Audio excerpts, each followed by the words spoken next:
Presented by MUSC. Well, tonight, the final installment in our 9-month campaign with the American Red Cross and the Medical University of South Carolina.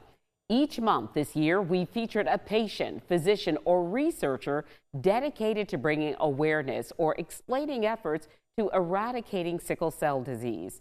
Tonight, the sickle cell warrior is Dr. Reuben Buford III, a husband, father, mechanical engineer, author, whose life has been defined by resilience even though his body was racked with pain. Diagnosed at the age of 2, his story sheds light on the ongoing challenges many patients face when access to health care is limited by geography and circumstances.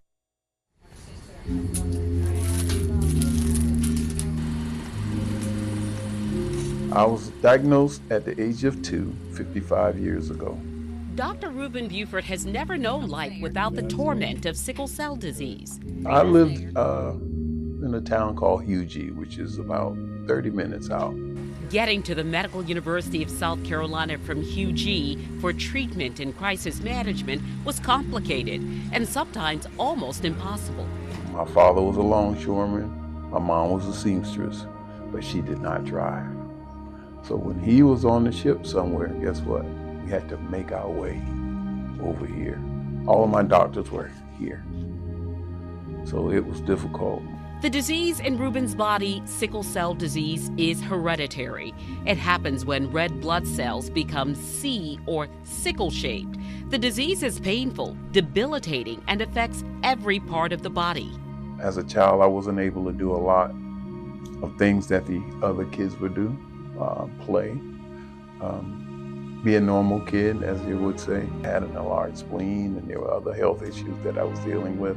Despite the health hurdles, Dr. Buford pursued higher education and even high stepping. I played on the marching band at South Carolina State. Trumpet, I still play.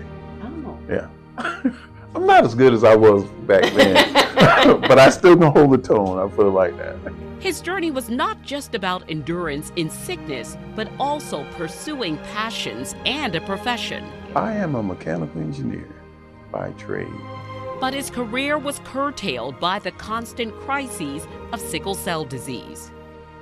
I think that was the most dramatic because I had to retire early, and it kind of put me in a slump for a little bit, but I had to dig myself out of that. The husband and father of 2 used his time to teach his children at home. And to be the breadwinner of the house, that was difficult because you don't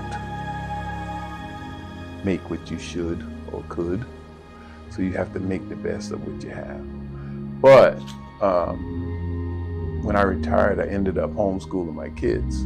Dr. Buford's complex condition also means ongoing treatment.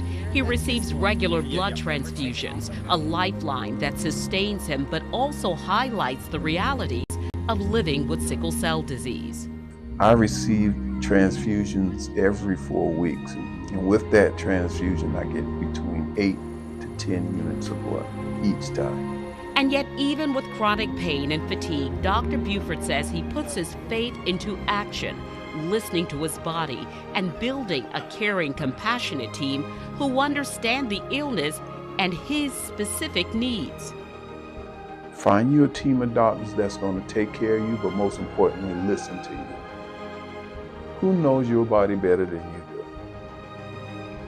do? Okay?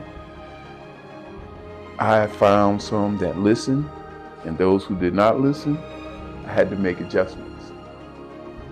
And those adjustments came with rather telling them or leaving them. His medical journey has been closely tied to his faith. My faith has kept me. Dr. Buford says sickle cell disease is more than a medical condition. It is a life story of perseverance, faith, and the pursuit of meaning despite debilitating challenges.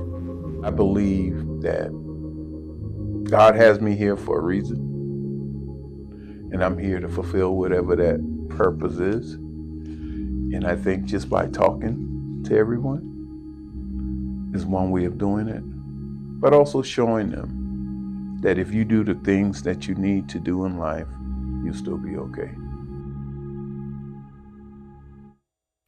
Our stories from sickle cell disease warriors like Dr. Reuben Buford III will be shared next Thursday, September 25th at the Circle of Hope Gala at the International African American Museum in Charleston. The event will include a panel discussion, entertainment, and fundraising. If you would like a ticket or sponsorship information, you can use the QR code on your screen.